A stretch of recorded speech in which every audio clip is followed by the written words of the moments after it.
തിരുവനന്തപുരം പേട്ടയിലെ 2 വയസ്സുകാരിയുടെ തിരോധാനത്തിൽ ഇപ്പോൾ അന്വേഷണ ഉദ്യോഗസ്ഥർ മാധ്യമങ്ങളെ കാണുകയാണ്. ആവശ്യമാണ്. സോ ഇപ്പോൾ ഹോസ്പിറ്റലിലേക്ക് കൊണ്ടുപോവുകയാണ്. മെഡിക്കൽ പരിചരണത്തിന് ശേഷം കൂടുതൽ വിശേഷങ്ങൾ പങ്കുവയ്ക്കും.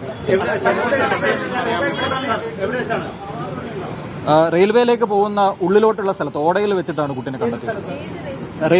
കൊച്ചുവേളി റെയിൽവേ സ്റ്റേഷനിലേക്ക് പോകുന്ന വഴിക്കുള്ള കൊച്ചുകുട്ടി ബ്രഹ്മോസിന്റെ പുറകിലായിട്ടാണ് കൊച്ചിനെ കണ്ടെത്തിയിട്ടുള്ളത്. ആരോഗ്യനില ഇപ്പോൾ ഹോസ്പിറ്റലിലേക്ക് നമ്മൾ കൊണ്ടുപോവുകയാണ്. കുട്ടീനെ ഇപ്പോൾ ഹോസ്പിറ്റലിലേക്ക് നമ്മൾ ഷിഫ്റ്റ് ചെയ്യുകയാണ്. കുട്ടിക്ക് ഏറ്റവും പെട്ടെന്ന് തന്നെ മെഡിക്കൽ ട്രീറ്റ്മെന്റ് കൊടുക്കുക എന്നുള്ളതാണ് നമ്മുടെ പ്രയോറിറ്റി. ഇപ്പൊ കുട്ടീനെ ഹോസ്പിറ്റലിലേക്ക് എത്തി. അതുമായി ബന്ധപ്പെട്ടിട്ട് ബാക്കി ഇപ്പൊ നമ്മൾക്ക് മുമ്പിലുള്ള ഏറ്റവും പ്രധാനപ്പെട്ട ശുഭകരമായ വാർത്ത കുട്ടിയെ ജീവനോടെ നമുക്ക് കണ്ടെത്താൻ വേണ്ടി കഴിഞ്ഞു എന്നുള്ളതാണ്. ബാക്കിയുള്ള എല്ലാ ചോദ്യങ്ങൾക്കും ഉത്തരം, ബാക്കിയുള്ള എല്ലാ ചോദ്യങ്ങൾക്കും എങ്ങനെയാണ് കുട്ടി അവിടെ എത്തിയെന്നുള്ളതിനെ പറ്റിയിട്ടുള്ള എല്ലാ ഉത്തരങ്ങളും മെഡിക്കൽ പരിശോധനയ്ക്ക് ശേഷം നമുക്ക് സംസാരിക്കാം. നമുക്ക് ഒരു 15 മിനിറ്റ് ആയിട്ട് 15 മിനിറ്റ് ഇപ്പൊ ഗവൺമെന്റ് ഹോസ്പിറ്റലിലേക്ക് കൊണ്ടുപോകും. Government hospital, general hospital.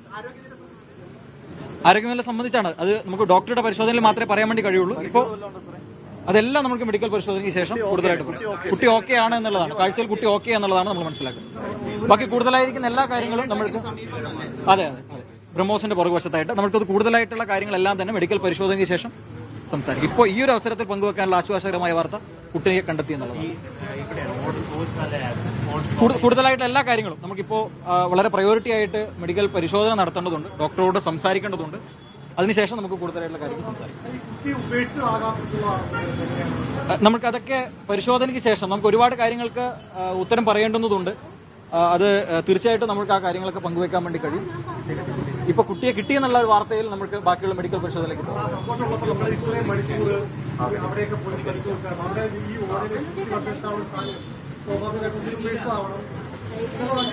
അതെല്ലാം നമുക്ക് പരിശോധിക്കാം. എല്ലാം നമുക്ക് ഈ ഒരു കഴിഞ്ഞ എല്ലാ മണിക്കൂറുകളായിട്ടും ഇന്നലെ രാത്രി 2 മണി മുതൽ നമ്മൾക്ക് വിവരം കിട്ടിയ ആ നിമിഷം മുതൽ നമ്മളെല്ലാവരും ഇവിടെ ഉള്ളവരാണ്. നമ്മളെല്ലാ ആൾക്കാരും ഇതുമായി ബന്ധപ്പെട്ടിട്ട് മീഡിയ എല്ലാ ആൾക്കാരുടെയും സപ്പോർട്ട് കൊണ്ട് നമ്മൾ എല്ലായിടങ്ങളും തിരഞ്ഞുകൊണ്ടിരുന്നതാണ്. സോ ഈ ഒരു അവസരത്തിൽ അതിന് എങ്ങനെയാണ് അവിടെ എത്തിയെന്നുള്ളതിനെ പറ്റിയിട്ടുള്ള കൂടുതൽ കാര്യങ്ങളൊക്കെ നമുക്ക് തീർച്ചയായിട്ടും നമുക്ക് വിശദീകരിക്കാം. സർ, ഈ റോഡ് മാർഗം പോയിട്ടില്ല എന്നുള്ളൊരു അനുമാനം രാവിലെ ഉണ്ടായിരുന്നല്ലോ, അത് ശരിയാണെന്ന് പോലീസ് ഇപ്പൊ തോന്നുന്നുണ്ടോ? അത് ശരിയാണ് എന്നുള്ളതാണ് ഇപ്പോൾ ഈ ഒരു അവസരത്തിൽ നമ്മൾ മനസ്സിലാക്കുന്നത്. പക്ഷേ എന്നിരുന്നാൽ പോലും ഈ എങ്ങനെയാണ് കുട്ടി അവിടെ എത്തിയെന്നുള്ളതിനെ പറ്റിയിട്ട് തീർച്ചയായിട്ടും ഒരു വ്യക്തത വരുത്തേണ്ടതുണ്ട്. അത് തീർച്ചയായിട്ടും നിങ്ങൾക്ക് വരുത്താൻ വേണ്ടി കഴിയും. ആരെങ്കിലും കസ്റ്റഡിയിലുണ്ടോ? ഇല്ല, ഇപ്പൊ ആരും പോലീസിന്റെ കസ്റ്റഡിയിൽ ആരും. ഈ കുട്ടിയുടെ രക്ഷിതാക്കളെ വിടാറായോ? കുട്ടിയുടെ രക്ഷിതാക്കൾ നമ്മൾ നേരത്തെ തന്നെ അവർക്കുള്ള എല്ലാ മെന്റൽ സപ്പോർട്ടും കൊടുത്തുകൊണ്ടാണ് അവര് കുട്ടിയെ കിട്ടിയ വിവരം അവരെ അറിയിച്ചിട്ടുണ്ട്. അവര് വളരെയധികം സമാധാനത്തോടു കൂടിയാണ് ഇപ്പോൾ ഇരിക്കുന്നത്. ഓക്കെ, കൂടുതൽ വിശേഷങ്ങൾ പിന്നീട് പറയാം. Thank you. തിരുവനന്തപുരം പേട്ടയിൽ നിന്ന് കാണാതായ 2 വയസ്സുകാരിയെ കണ്ടെത്തി എന്നുള്ള ആശ്വാസകരമായ വാർത്തയാണ് ഈ മണിക്കൂറിൽ ഏറ്റവും നിർണായകമായിട്ട് പുറത്തു വരുന്നത്. ഈ കുട്ടിക്ക് മെഡിക്കൽ പരിചരണങ്ങൾ നൽകേണ്ടതുണ്ട്. അതിനാൽ തന്നെ ആശുപത്രിയിലേക്ക് ഉടനെ മാറ്റുമെന്നുള്ളതാണ് DCP നിധിൻ രാജ് ഇപ്പോൾ മാധ്യമങ്ങളെ കണ്ട് പറഞ്ഞത്.